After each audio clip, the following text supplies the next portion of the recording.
The AMD 7900 XT came out in late 2022 as one of the strongest GPUs for gaming, sitting right below the 4080. But how does it handle modern games in 2025? Today I'm going to be benchmarking 12 of the latest and most demanding titles, all tested in 4K resolution with settings I personally feel comfortable playing with. I'll be using higher graphics settings and native resolution when I can. If you're wondering how this GPU stacks up in recent titles that other creators may not have tested at launch, you're in the right place. Feel free to use the timestamps below to skip ahead, and if you enjoy the content, subscribing would mean a lot. Let me know in the comments what kind of videos you'd like to see next. Let's get into it. First up, God of War Ragnarok, released in 2024 on PC, and the 7900 XT delivers an average of 73.2 FPS with 1% lows at 52.2 and a max of 88.3. At ultra settings, the game looks great, but you could even push the FPS higher by using FSR. I think on a 4K monitor, FSR is fine, but your mileage may vary.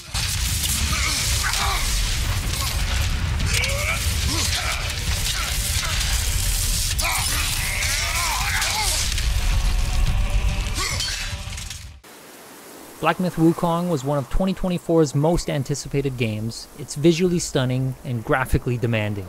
With max settings, FSR, and frame gen, the AMD 7900 XT was able to get an average of 88 FPS, min of 75, and max of 101.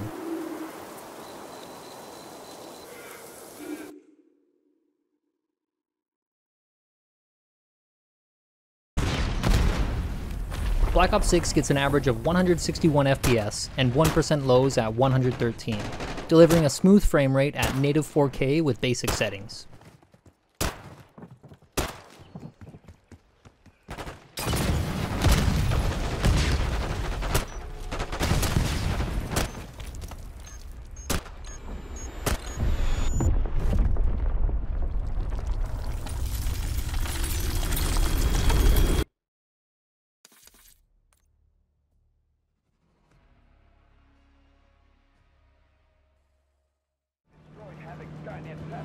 But the debris is projected to fall on your position. Repair the radar so we can be... Delta Force, a 2024 shooter, shows a solid 88.9 FPS, but 1% lows dip to 24.2, indicating some kind of issue that needs addressing. I played a bit with a friend who didn't experience this, so I'm pretty sure it's something to do with my system. Visually, it's a good looking game, and performance remains playable.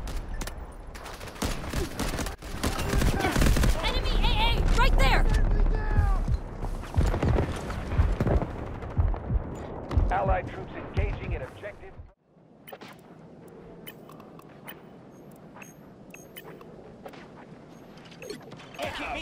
Marvel Rivals was released in 2024 and has quickly grown a massive player base. This game pushes all GPUs, even on lower graphics settings. With the low preset, the 7900 XT averages 79.2 FPS, with 1% lows of 43.6, which is okay, but frame gen would make it even more smooth.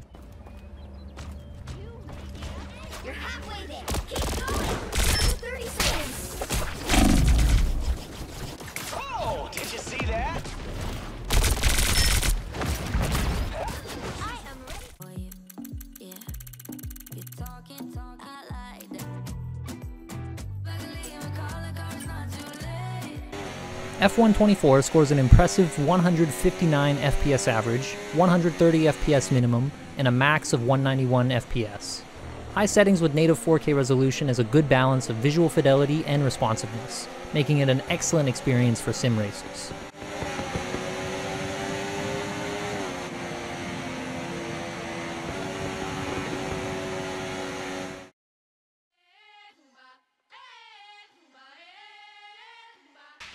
Bodycam is one of my favorite FPS games from 2024 as it delivers unique gunplay and immersive high-quality graphics that even the developers recommend to use in the top section of the settings. FSR and frame generation are basically a must-have at high settings, and despite my benchmark tool not working properly, I can guess that the average FPS is around 80, with the lowest and highest I saw being 72 and 88 respectively.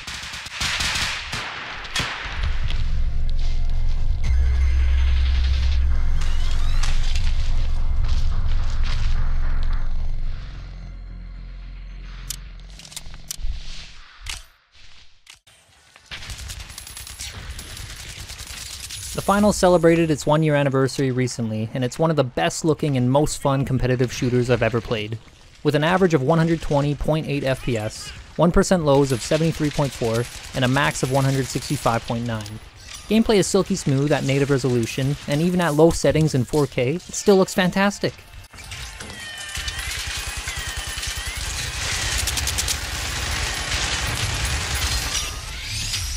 The scales tipped in favor of the Kingfish in this match. Thanks again to our sponsors and to our viewers at home. Immortals of Aveum is a game released in 2023, and it showcases some breathtaking visuals which literally made me gasp.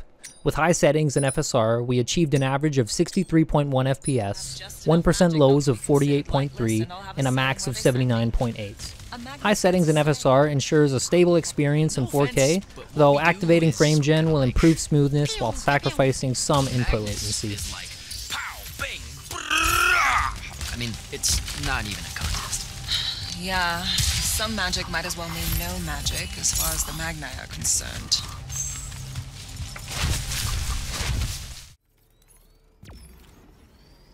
Helldivers 2 was released in early 2024, and at the high preset, the 7900 XT manages an average of 64.4 FPS, with 1% lows of 44.9 and a max of 69.6. Nice. And of course, if you're willing to sacrifice a bit of quality and input latency, then FSR and frame gen could definitely help here.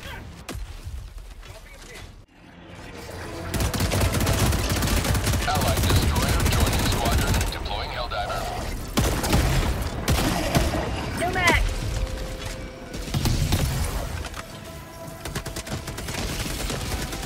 Mission at 10 minutes remaining. The 2023 Dead Space remake averages 99.3 FPS, 1% lows of 44.9, and max of 128. I didn't experience too many crazy dips, but there was definitely noticeable stutter at some intense points.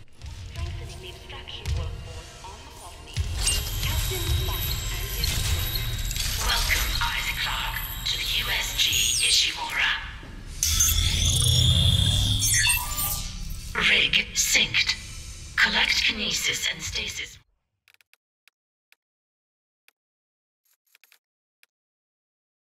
Space Marine 2 is a beautiful game from 2024 that averaged 110.6 FPS, 1% lows at 87.2, and a max of 136.8. I never played this before, but now I plan to get on it real soon.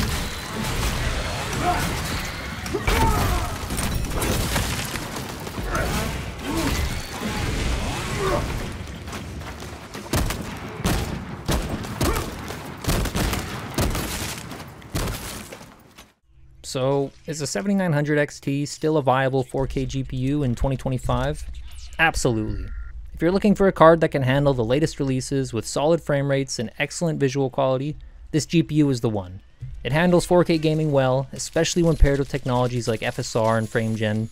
However, some of the most demanding titles at max settings will still push it to its limits. If you're gaming at 1440p, or don't mind tweaking settings, it's still a fantastic option.